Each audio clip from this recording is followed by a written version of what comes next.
Guys ജെഫോടെക്കിൻ്റെ പുതിയൊരു വീട്ടിലേക്ക് എല്ലാവരും സ്വാഗതം. അപ്പോൾ ഗൈസ് നമ്മുടെ ഇന്നത്തെ വീഡിയോ നിങ്ങൾ തമിഴിൽ കണ്ട പോലെ തന്നെ കോപ്പി റൈറ്റിനെ കുറിച്ചാണ്. നമുക്കെല്ലാവർക്കും പേടിയുള്ള സാധനമാണ്. അപ്പോൾ ഏതൊരു യൂട്യൂബർ ആയാലും പേടിച്ചോടുന്ന കണ്ടു കഴിഞ്ഞാൽ പേടിക്കുന്ന ഒന്ന് ഞെട്ടുന്നൊരു സാധനമാണ് കോപ്പി റൈറ്റ്. അപ്പോൾ എന്തിനാണ് നിങ്ങളിത് ഞെട്ടുന്നത്? എന്താണ് ശരിക്കും കോപ്പി റൈറ്റ്? ഏതൊക്കെ തരം കോപ്പി റൈറ്റാണ് നമുക്ക് ഞെട്ടേണ്ടത്? അപ്പോൾ ഈ കോപ്പി റൈറ്റ് വന്നു കഴിഞ്ഞാൽ നമ്മുടെ ചാനലിലെ വീഡിയോസ് നമ്മൾ ഡിലീറ്റ് ആക്കണോ? എല്ലാവരും ചെയ്യുന്നൊരു കാര്യമാണ്. നമ്മൾ കോപ്പി റൈറ്റ് വന്നു കഴിഞ്ഞാൽ അന്നേരം കയറിയിട്ട് അങ്ങ് ഡിലീറ്റ് ആയിക്കളയും. അപ്പോൾ അങ്ങനെ ഡിലീറ്റ് ആക്കണോ? എന്താണ് നമ്മൾ കോപ്പി റൈറ്റ് വന്നു കഴിഞ്ഞാൽ ചെയ്യേണ്ടത്? കോപ്പി റൈറ്റ് വരാണ്ടിരിക്കാൻ വേണ്ടി എന്തൊക്കെയാണ് ചെയ്യേണ്ടത്? ഇതൊക്കെയാണ് നമ്മൾ ഇന്നത്തെ വീഡിയോയിൽ പറയാൻ പോകുന്നത്. ഓക്കെ, അപ്പോൾ ഞാൻ ഇങ്ങനെ ഒരു വീഡിയോ ചെയ്യാൻ കാര്യം, ഒരുപാട് പേര് നമ്മളിങ്ങനെ കോൺടാക്ട് ചെയ്യുന്ന സമയത്ത് നമുക്ക് അറിയാം, വാട്സപ്പ് ഗ്രൂപ്പ് വഴിയൊക്കെ പറയുമ്പോൾ എല്ലാവരും പറയുന്നൊരു കാര്യമാണ്, ഇങ്ങനെ കോപ്പി റൈറ്റ് വന്ന് കിടപ്പുണ്ട് ചേട്ടാ, എന്നാ ചെയ്യണ്ടേ? അപ്പം ഞാൻ എന്തെങ്കിലും ഒരു കാര്യം പറഞ്ഞു കൊടുക്കാൻ ഞാനത് ഡിലീറ്റ് ആക്കിയെന്ന് പറയാം. അങ്ങനെ ഡിലീറ്റ് ആക്കണോ വേണ്ടത്? അതൊക്കെയാണ് നമ്മളിന്ന് പറയാൻ വന്നത്. ഓക്കെ, അപ്പോൾ ആദ്യം തന്നെ പറയാം എന്താണ് കോപ്പി റൈറ്റ്. കോപ്പി റൈറ്റ് എന്ന് പറയുന്നത് മ്യൂസിക്കിനാണ് മെയിനായിട്ട് കോപ്പി റൈറ്റ് വരിക. അതായത് നമ്മൾ മറ്റുള്ളവരുടെ സോങ്സ് അനുവാദമില്ലാതെ എടുക്കുമ്പോഴാണ് ശരിക്കും കോപ്പി റൈറ്റ് വരുന്നത്. ഓക്കെ, നമ്മുടെ വീഡിയോയ്ക്ക് അറിയാം, നിങ്ങൾക്ക് എല്ലാവർക്കും അറിയാവുന്ന കാര്യമാണ്. അതല്ലാതെ ഫോട്ടോയ്ക്കും വീഡിയോയ്ക്കെല്ലാം കോപ്പി റൈറ്റ് വരാറുണ്ട്. പക്ഷേ അത് സാധാരണ വിഷയമുള്ള കാര്യമായിട്ട് നമുക്ക് വരില്ല. കാരണം നമ്മൾ അങ്ങനെ എടുത്തിട്ട് കോപ്പി റൈറ്റ് വരുന്ന ഞാൻ വലുതായിട്ട് നമ്മളങ്ങനെ കാണില്ല. മെയിനായിട്ട് നമ്മൾ മ്യൂസിക്കിനെ കുറിച്ചാണ് പറയുന്നത്. കോപ്പി റൈറ്റ് എന്ന് പറഞ്ഞു കഴിഞ്ഞാൽ നമ്മളിപ്പോൾ ഒരു സ്വന്തമായിട്ട് ഞാനൊരു മ്യൂസിക് ക്രിയേറ്റ് ചെയ്ത് വെച്ച് കഴിഞ്ഞാൽ ഞാൻ എൻ്റെ സ്വന്തമായ രീതിയിൽ ഞാനത് ക്രിയേറ്റ് ചെയ്തിട്ട് ഞാനത് എന്താ പറയുക, രജിസ്റ്റർ ആവും. അതായത് നമ്മളിപ്പോൾ യൂട്യൂബിൽ ആ ഒരു മ്യൂസിക് നമ്മൾ ഇട്ട് കഴിഞ്ഞാൽ പിന്നെ അത് അവിടെ രജിസ്റ്റർ ആവും. അത് എൻ്റെ പേരിലുള്ള മ്യൂസിക്കാണ്. അപ്പോൾ അത് വേറൊരാൾ ആ ഒരു മ്യൂസിക് ഇട്ട് കഴിഞ്ഞാൽ യൂട്യൂബിന് പെട്ടെന്ന് തന്നെ അത് എന്താ പറയുക ഐഡൻറ്റിഫൈ ചെയ്യാനാവും. എൻ്റെ മ്യൂസിക് വേറൊരാൾ ഇട്ടു, അപ്പോൾ എന്ത് ചെയ്യുന്നു, അത് കോപ്പി റൈറ്റാണ്. അതപ്പോൾ എൻ്റെ മ്യൂസിക് വേറൊരാൾ എടുത്ത് കഴിയുമ്പോൾ അതെന്ത് ചെയ്യും, കോപ്പി റൈറ്റ് ആയിപ്പോൾ. അതേപോലെയാണ് മറ്റുള്ള സിനിമാ സോങ്സും കാര്യങ്ങളൊക്കെ എടുത്തിട്ട് നമ്മൾ ഇടുന്ന സമയത്ത് നമുക്കതെന്താണ് കോപ്പി റൈറ്റ് കിട്ടുന്നത്. അപ്പോൾ നിങ്ങൾക്കറിയാം കോപ്പി റൈറ്റ് പല വിധമുണ്ട് എന്ന് പറഞ്ഞു കഴിഞ്ഞാൽ വെറും കോപ്പി റൈറ്റ് എന്ന് മാത്രം എഴുതി വരുന്ന കോപ്പി റൈറ്റ് ഉണ്ട്. പിന്നെ അതേപോലെ തന്നെ കോപ്പി റൈറ്റ് ക്ലെയിമുകളുണ്ട്. കോപ്പി റൈറ്റ് യൂട്യൂബ് തന്നെ തരുന്ന ഇതാണ്. നമുക്ക് നമ്മുടെ സാധാ കോപ്പി റൈറ്റ് എന്ന് പറയുമ്പോൾ നമ്മൾ വീഡിയോ അപ്ലോഡ് ആക്കുന്ന സമയത്ത് തന്നെ നമ്മുടെ ആ പ്രോസസ്സിങ് ചെക്കിങ് കഴിയുമ്പോൾ തന്നെ നമുക്കവിടെ കോപ്പി റൈറ്റ് ഉണ്ടെങ്കിൽ അവിടെ കോപ്പി റൈറ്റ് കാണിക്കും. ഓക്കെ, ആ ഒരു ചെക്കിങ് കഴിയുമ്പോൾ തന്നെ കോപ്പി റൈറ്റ് ഉണ്ടെങ്കിൽ കോപ്പി റൈറ്റ് എന്ന് കാണിക്കും. ഈ കോപ്പി റൈറ്റ് ക്ലെയിമൊക്കെ ആദ്യം നമ്മൾ കോപ്പി റൈറ്റ് നമുക്ക് വരാത്ത വീഡിയോ 2 ദിവസമായിട്ട് കോപ്പി റൈറ്റ് ഇല്ലായിരുന്നു, പെട്ടെന്ന് അവിടെ കോപ്പി റൈറ്റ് വരുന്നു. അത് കോപ്പി റൈറ്റ് ക്ലെയിമാണ്. അത് മറ്റുള്ളവർ നമ്മുടെ വീഡിയോയ്ക്ക് ക്ലെയിം തരുന്നതാണ്. അങ്ങനെ വരലുണ്ട്. പിന്നെ അതേപോലെ തന്നെ ഏറ്റവും നമ്മൾ പേടിക്കേണ്ട ഒരു കാര്യം നമ്മുടെ കോപ്പി റൈറ്റ് സ്ട്രൈക്കാണ്. അതായത് നമ്മൾ ഒരാളുടെ ഓഡിയോ എടുത്തു കഴിഞ്ഞാൽ അവർക്ക് അത് സ്റ്റുഡിയോയിലായാലും നോട്ടിഫിക്കേഷൻ ചെല്ലും, ഇങ്ങനെ ഒരാൾ നിങ്ങളുടെ ഓഡിയോ എടുക്കുന്നുണ്ട്, നിങ്ങളുടെ ഓഡിയോ എടുത്തിട്ട് അവരുടെ വീഡിയോ അപ്ലോഡ് ആക്കിയിട്ടുണ്ട് എന്നുള്ള രീതിയിൽ അവർക്ക് നോട്ടിഫിക്കേഷൻ ചെല്ലുമ്പം അവർക്ക് നമുക്ക് കോപ്പി റൈറ്റ് ക്ലെയിം തരാനും കോപ്പി റൈറ്റ് സ്ട്രൈക്ക് തരാനൊക്കെയുള്ള ഓപ്ഷനുണ്ട്. ഓക്കെ, അപ്പോൾ അങ്ങനെ തരുന്നതാണ് ഈ കോപ്പി റൈറ്റ് സ്ട്രൈക്കും ക്ലെയിമൊക്കെ നമുക്ക് പിന്നീടാണ് വരുന്നത്. അല്ലാതെ നമ്മൾ അപ്ലോഡ് ചെയ്യുന്ന സമയത്ത് തന്നെ കോപ്പി റൈറ്റ് വരില്ല, ഇത് വരലുണ്ട്. പിന്നെ അതുപോലെ തന്നെ വേറൊരു ഐറ്റമാണ് എന്ത്, കോപ്പി റൈറ്റ് ഷോർട്ട് പോളിസി എന്ന് പറയും. ഷോർട്ട് പോളിസി എന്ന് പറഞ്ഞ് വരാം. നമ്മളിപ്പം യൂട്യൂബിൻ്റെ ആപ്ലിക്കേഷനകത്ത് നിന്ന് നമ്മൾ സ്വന്തമായിട്ട് എടുത്തതായിരിക്കുമല്ലോ. അതായത് നമ്മൾ പുറത്തുനിന്ന് എടുത്തിട്ട് എഡിറ്റിംഗ് ആപ്പിനകത്ത് ആഡ് ചെയ്ത് കൊടുത്തതല്ല ഈ ഒരു സംഭവം. അതേസമയം നമ്മൾ യൂട്യൂബിനകത്ത് വീഡിയോ അപ്ലോഡ് ചെയ്യുന്ന സമയത്ത് അവിടെ ആഡ് സൗണ്ട്, ഷോർട്ടിൻ്റെ അകത്ത് ആഡ് സൗണ്ട് എന്നൊക്കെ എടുത്തിട്ട് നമ്മൾ അപ്ലോഡ് ആക്കുമ്പോൾ ചില സമയത്ത് നമുക്ക് കോപ്പി റൈറ്റ് ഷോർട്ട് പോളിസി വരലുണ്ട്. ഓക്കെ, അത് വേറൊരു സംഭവം.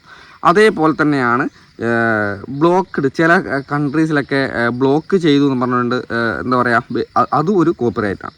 ചില കൺട്രീസിലൊക്കെ ബ്ലോക്ക് ചെയ്തു എന്ന് പറഞ്ഞാൽ നമുക്കൊരു കോപ്പി റൈറ്റ് ഉണ്ട്. അപ്പോൾ ഈ തരത്തിലുള്ള കോപ്പി റൈറ്റുകളൊക്കെയാണ് നമ്മൾ കൂടുതലായിട്ട് നമ്മൾ കണ്ടുവരുന്നത്. അപ്പം ഏത് കോപ്പി റൈറ്റിനാണ് നമ്മൾ ശരിക്കും പേടിക്കേണ്ടത്?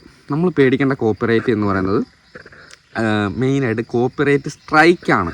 ബാക്കിയെല്ലാം നമുക്ക് നമ്മുടെ ചാനലിന് വേറെ ദോഷം, അവിടെ നിങ്ങൾക്കറിയാം അവിടെ എഴുതി കാണിച്ചിട്ടുണ്ടാവും നോട്ട് എഫക്റ്റഡ് യുവർ ചാനൽ. നമ്മുടെ കോപ്പി റൈറ്റിൻ്റെ അവിടെ യൂട്യൂബ് എഴുതിയിട്ടുണ്ടാവും നോട്ട് എഫക്റ്റഡ്, നിങ്ങളുടെ ചാനലിനെ എഫക്റ്റ് ചെയ്യുന്നില്ല എന്ന് തന്നെ എഴുതിയിട്ടുണ്ടാവും.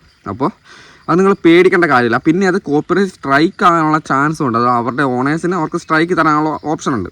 ഓക്കെ, അപ്പോൾ കോപ്പി റൈറ്റ് സ്ട്രൈക്കാണ് നമുക്ക് പേടിക്കേണ്ട കാര്യം. നിങ്ങൾക്കറിയാം കോപ്പി റൈറ്റ് സ്ട്രൈക്ക് അല്ലെങ്കിൽ കമ്മ്യൂണിറ്റി ഗൈഡ് ലൈൻ സ്ട്രൈക്ക് ഇങ്ങനെയുള്ള കാര്യങ്ങളൊക്കെ 3 പ്രാവശ്യം നമ്മുടെ ചാനൽ വന്നു കഴിഞ്ഞാൽ നമ്മുടെ ചാനൽ ടെർമിനേറ്റ് ആയി പോകാനുള്ള ചാൻസ് ഉണ്ട്. അപ്പോൾ ഏറ്റവും പേടിക്കേണ്ട കാര്യം കോപ്പി റൈറ്റ് സ്ട്രൈക്കാണ്. ഇത്രയും കാര്യങ്ങൾ നിങ്ങൾക്ക് മനസ്സിലായി എന്താണ് കോപ്പി റൈറ്റ് എന്ന് പറഞ്ഞു കഴിഞ്ഞാൽ. അതേപോലെ തന്നെ എങ്ങനെയാണ് ഏതൊക്കെ തരം കോപ്പിറൈറ്റ് ആണ് ഉള്ളത് എന്ന് മനസ്സിലായി. ഓക്കെ, അടുത്തായിട്ട് നമ്മൾ പറയുന്നത്, ഇത് വന്നു കഴിഞ്ഞാൽ നമ്മൾ വീഡിയോ ഡിലീറ്റ് ആക്കണോ വേണ്ടയോ?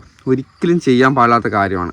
ഇതിനൊക്കെ ഓപ്ഷൻ ഉണ്ട്. നമ്മൾ കയറി നമ്മുടെ വീഡിയോ ഡിലീറ്റ് ആക്കും. നിങ്ങൾക്കറിയാം, വീഡിയോ ഡിലീറ്റ് ആക്കുമ്പോൾ നമുക്ക് വരുന്ന പ്രശ്നം എന്താണെന്ന് വെച്ച് കഴിഞ്ഞാൽ, നമ്മുടെ ചാനലിലെ ആ ഒരു യൂട്യൂബിൻ്റെ റെക്കമെൻഡേഷനും കാര്യങ്ങളൊക്കെ നിന്ന് പോകും. കാരണം നമ്മുടെ ആ ഒരു വീഡിയോൻ്റെ റീച്ച് നിന്നു പോകും. നമ്മുടെ ചാനൽ പിന്നെ എന്ത് ചെയ്യും, വീഡിയോ ഇട്ടാൽ കയറും. നിങ്ങൾക്കറിയാം, വീഡിയോ ഡിലീറ്റ് ആക്കിയ ഏറ്റവും വലിയ പ്രശ്നമാണ് നമ്മുടെ ചാനൽ ഫ്രീസായി പോയ പോലെ, ഫ്രീസല്ല, ഒരു വല്ലാത്തൊരവസ്ഥയിലോട്ട് പോകുന്നത്. നമ്മളിടുന്ന വീഡിയോസിനൊക്കെ തീരെ വ്യൂ ഇല്ലാണ്ടായിപ്പോൾ. അതുകൊണ്ട് എന്ത് ചെയ്യരുത്, ഒരിക്കലും വീഡിയോ നമ്മൾ കോപ്പിറൈറ്റ് വന്ന അവിടെ കയറി ഡിലീറ്റ് ആക്കാൻ നിൽക്കരുത്. ഷോർട്ട് പോളിസി എന്ന് പറഞ്ഞാൽ കോപ്പിറൈറ്റ് ആണെങ്കിൽ നമുക്കത് ഒഴിവാക്കാനുള്ള ഓപ്ഷൻ ഇല്ല. അതായത് നമുക്ക് ഡിസ്പ്യൂട്ട് എന്ന് പറഞ്ഞ ഓപ്ഷൻ മാത്രമേ കാണിക്കുള്ളൂ. നമുക്ക് അതിൻ്റെ റീപ്ലേസ് ചെയ്യാനൊന്ന് കോപ്പിറൈറ്റ് വന്നു കഴിഞ്ഞാൽ നമുക്ക് ഒഴിവാക്കാനുള്ള ഒരുപാട് ഓപ്ഷൻ ഉണ്ട്. നമുക്ക് ക്രോം ബ്രൗസറിൽ കയറി കഴിഞ്ഞാൽ കോപ്പിറൈറ്റ് എന്നുള്ളത് ക്ലിക്ക് ചെയ്ത് കഴിഞ്ഞാൽ സി ഡീറ്റെയിൽസ് എന്ന ഓപ്ഷൻ കാണും. സി ഡീറ്റെയിൽസിൻ്റെ ക്ലിക്ക് കഴിഞ്ഞാൽ സെലക്ട് ആക്ഷൻ എന്ന് പറഞ്ഞുകൊണ്ട് വരും. സെലക്ട് ആക്ഷൻ്റെ അവിടെ ക്ലിക്ക് ചെയ്ത് കഴിഞ്ഞാൽ നിങ്ങൾക്ക് ഒരുപാട് ഓപ്ഷൻ വരും. സോങ് റീപ്ലേസ് ചെയ്യാനുള്ള ഓപ്ഷൻ വരും, സൗണ്ട് മ്യൂട്ട് ചെയ്യാനുള്ള വരും, അങ്ങനെ ഒരുപാട് ഓപ്ഷൻ വരും. ഓക്കെ, അപ്പോൾ ഇതൊക്കെ ചെയ്തിട്ട് നമുക്ക് കോപ്പിറൈറ്റ് ഒഴിവാക്കാം. പക്ഷേ ഈ ഷോർട്ട് പോളിസി എന്ന് പറഞ്ഞ കോപ്പിറൈറ്റ് നമുക്ക് എന്ത് ചെയ്യാനാവില്ല, അങ്ങനെ ഒഴിവാക്കാനാവില്ല. ഡിസ്പ്യൂട്ട് മാത്രമേ കാണിക്കുള്ളൂ. പിന്നെ അതേപോലെ തന്നെ ബ്ലോക്ക്ഡ് സം ടെറിട്ടറീസ് എന്നൊക്കെ പറഞ്ഞ് വരുന്നുണ്ട്. അതൊക്കെ നമുക്ക് ഒഴിവാക്കാൻ പറ്റാത്ത കോപ്പിറൈറ്റ്. അതുകൊണ്ട് നമുക്ക് വേറെ പ്രശ്നങ്ങളൊന്നുമില്ല. നമ്മൾ ഉത്തരവാദിത്തപ്പെട്ട് നമ്മൾ ചെയ്യുന്നതല്ല, അത് അറിയാതെ നമ്മുടെ ഇതിനകത്ത് വന്നിട്ട് പെടുന്നതാണ്. പിന്നെ അതേപോലെ തന്നെ മെയിനായിട്ട് വരുന്ന പ്രശ്നമാണ് കോപ്പിറൈറ്റ് ക്ലെയിം വന്നു കഴിഞ്ഞാൽ നിങ്ങൾ അതും വീഡിയോ ഡിലീറ്റ് ആക്കേണ്ട കാര്യമില്ല. നിങ്ങൾക്ക് അവർക്ക് മെയിൽ അയക്കാനുള്ള ഓപ്ഷൻ ഉണ്ട്. അവർക്ക് ക്ലെയിം ഒഴിവാക്കാൻ വേണ്ടി ക്ലെയിമിൻ്റെ അകത്ത് നമുക്ക് മെയിൽ അയച്ചിട്ട് നമുക്കത് ഒഴിവാക്കാനുള്ള ഓപ്ഷൻ ഉണ്ട്. നമുക്കറിയാതെ സംഭവിച്ചാണ്, നിങ്ങൾക്കത് ഒഴിവാക്കാൻ പറ്റുമോ എന്നൊക്കെ നമുക്ക് മെയിൽ അയച്ചിട്ട് ഒഴിവാക്കാനുള്ള ഓപ്ഷൻ ഉണ്ട്. കോപ്പിറൈറ്റ് സ്ട്രൈക്ക് വന്നാലും നിങ്ങൾക്ക് ആ കോപ്പിറൈറ്റ് സ്ട്രൈക്ക് ആരാണോ തന്നത് അവർക്ക് മെയിൽ അയക്കാനുള്ള ഓപ്ഷൻ നിങ്ങൾക്ക് ക്രോം ബ്രൗസറിൽ കയറി കഴിഞ്ഞാൽ കിട്ടും. അവർക്ക് മെയിൽ അയച്ചിട്ട് അവർ ഒഴിവാക്കുന്നില്ലെങ്കിൽ മാത്രമാണ് അത് അവിടെ നിലനിൽക്കുകയുള്ളൂ. അവർക്ക് നമുക്ക് മെയിൽ അയച്ചു ഞങ്ങൾ അറിയാതെ സംഭവിച്ചതാണെന്നുള്ള രീതിയിൽ അവർക്ക് മെയിൽ അയച്ചിട്ട് ആരുടെ സോങ്ങാണോ അവർക്ക് മെയിൽ അയച്ചിട്ട് നമുക്ക് ഒഴിവാക്കുന്ന ഓപ്ഷൻ ഉണ്ട്. അത് മാത്രമല്ല, നിങ്ങൾ ഈ ഒരു കോപ്പിറൈറ്റ് സ്ട്രൈക്ക് വന്നു കഴിഞ്ഞാൽ പെട്ടെന്ന് നിങ്ങൾ വീഡിയോ ഡിലീറ്റ് ആക്കിയാൽ തന്നെ അത് ആ ഒരു കോപ്പിറൈറ്റ് സ്ട്രൈക്ക് അവിടുന്ന് പോകുന്നില്ല. കോപ്പിറൈറ്റ് സ്ട്രൈക്ക് പോകണമെന്നുണ്ടെങ്കിലും 90 ദിവസം കാണാം. സ്ട്രൈക്കിൻ്റെ കാലം നിങ്ങൾക്ക് എല്ലാവർക്കും പറയുന്നത് 90. നിങ്ങൾ വീഡിയോ ഡിലീറ്റ് ആക്കിയാലൊക്കെ ആ സ്ട്രൈക്ക് അവിടെ കിടക്കും. അതുകൊണ്ട് ഒരു കാരണവശാലും നിങ്ങൾ വീഡിയോസ് കോപ്പിറൈറ്റ് വന്ന് വെച്ച് ഡിലീറ്റ് ആക്കരുത്. ഒഴിവാക്കാൻ പറ്റുന്ന കോപ്പിറൈറ്റുകൾ ക്രോം ബ്രൗസറിൽ കയറിയിട്ട് അത് ഒഴിവാക്കാനാവും. സോങ് റീപ്ലേസ് ചെയ്തിട്ടാലും അല്ലെങ്കിൽ അതിൻ്റെ സൗണ്ട് മ്യൂട്ട് ചെയ്തിട്ടാലൊക്കെ ഒഴിവാക്കാനാവും. നിങ്ങളൊന്നും കൊണ്ടും പേടിക്കേണ്ട കാര്യമില്ല. വരുന്ന സ്ട്രൈക്കുകളുടെ കാര്യമാണ് പറഞ്ഞത്. സ്ട്രൈക്കുകൾ നമുക്ക് വന്നു കഴിഞ്ഞാൽ 90 ദിവസം ഉണ്ടാവും. അത് അവർക്ക്, അതായത് നമുക്ക് ആരാണോ സ്ട്രൈക്ക് എന്ന് അവർക്ക് മെയിൽ അയച്ചിട്ട് നമുക്ക് ആ സ്ട്രൈക്ക് ഒഴിവാക്കാൻ പറ്റുവാനാവുമോ എന്ന് നോക്കുകയും ചെയ്യാം. ഓക്കെ, അപ്പോൾ ഇനി മുതൽ ആരും വീഡിയോ ഡിലീറ്റ് ആക്കരുത്. അതാണ് മെയിനായിട്ടുള്ള കാര്യം. നമ്മളെല്ലാവരും ചെയ്യുന്ന കാര്യമാണ് വീഡിയോ ഡിലീറ്റ് ആക്കിയിട്ട് പിന്നെ അത് കഴിഞ്ഞിട്ടുള്ള വീഡിയോസിനൊന്നും തീരെ വ്യൂ ഇല്ലാണ്ടിരിക്കുന്ന അവസ്ഥ. അപ്പോൾ ഇങ്ങനൊരു വീഡിയോ ചെയ്യാനുള്ള കാരണം തന്നെ എൻ്റെ ഒരു ഫ്രണ്ട് യൂട്യൂബർ, പുള്ളി ഒരു വീഡിയോ ചെയ്ത് കണ്ടു. പുള്ളി ചെയ്യുന്നതിൻ്റെ അകത്തും പിന്നെ എന്താ പറയുക, എൻ്റെ ഫാമിലിക്കും നമ്മുടെ സബ്സ്ക്രൈബേഴ്സിനും ആ ഒരു വീഡിയോ ഉപകാരപ്പെടുമെന്ന് വിചാരിച്ചിട്ടാണ് ഞാൻ ഇന്ന് ഇങ്ങനെ ഒരു വീഡിയോ ചെയ്തത്. ഓക്കെ, അപ്പോൾ ഒരുപാട് പേര് കോൺടാക്ട് ചെയ്യുന്ന സമയത്ത് പ്രധാനമായിട്ട് വരുന്നൊരു കാര്യം തന്നെയാണ് ഈ കോപ്പിറൈറ്റ് എന്നുള്ളത്. എല്ലാവർക്കും ഒരു പേടിയുള്ള കാര്യമാണ്. ഇതിനെ പേടിക്കുന്നത് എനിക്കറിയത്തില്ല. പിന്നെ നിങ്ങൾ ചെയ്യേണ്ട കാര്യം, ഇൻസ്റ്റാഗ്രാമിൽ നിന്നോ വേറെ എവിടെ നിന്നാലും നിങ്ങൾ ഒരു വീഡിയോ എടുത്തിട്ട് അതേപോലെ നിങ്ങൾ പോസ്റ്റ് ചെയ്യാൻ പാടില്ല. അതാണ് കൂടുതൽ ആൾക്കാർക്കും പറ്റുന്നത്. കോപ്പിറൈറ്റ് വരുന്ന എഡിറ്റ് ചെയ്യുന്ന ആപ്പിൻ്റെ അകത്ത് ചെയ്യരുതെന്നുള്ള കാര്യം കുറേ പേർക്ക് അറിയാം. എന്നാലും അവർ ഇൻസ്റ്റാഗ്രാമിൽ നിന്നൊക്കെ വീഡിയോ കിട്ടും അതേപോലെ തന്നെ എടുത്തിട്ട് നമ്മുടെ സ്വന്തം വീഡിയോ ആണെങ്കിലും അതിൻ്റെ ആ സോങ്ങോട് കൂടി എടുത്തിട്ട് പോസ്റ്റ് ചെയ്യും. അങ്ങനെ വന്നു കഴിയുമ്പോഴൊക്കെയാണ് ഈ കോപ്പിറൈറ്റ് പ്രശ്നങ്ങൾ, ഷോർട്ട് പോളിസി ഒക്കെ വരുന്നത്. ഓക്കെ, അപ്പോൾ പരമാവധി പുറത്തുനിന്ന് എഡിറ്റ് ചെയ്യുന്ന ആപ്പിൻ്റെ അത് സോങ് ഇട്ട് കൊടുക്കരുത്. പിന്നെ നോൺ കോപ്പിറൈറ്റുള്ള സോങ്സ് വേണമെന്നുണ്ടെങ്കിൽ, മ്യൂസിക് വേണമെന്നുണ്ടെങ്കിൽ നിങ്ങൾ എന്ത് ചെയ്യണം, ക്രോം ബ്രൗസർ കേട്ട് ഓഡിയോ ലൈബ്രറി എന്നുള്ള മ്യൂസിക് മാത്രം ഡൗൺലോഡ് ചെയ്തിട്ട് ഉപയോഗിക്കാൻ ശ്രമിക്കുക.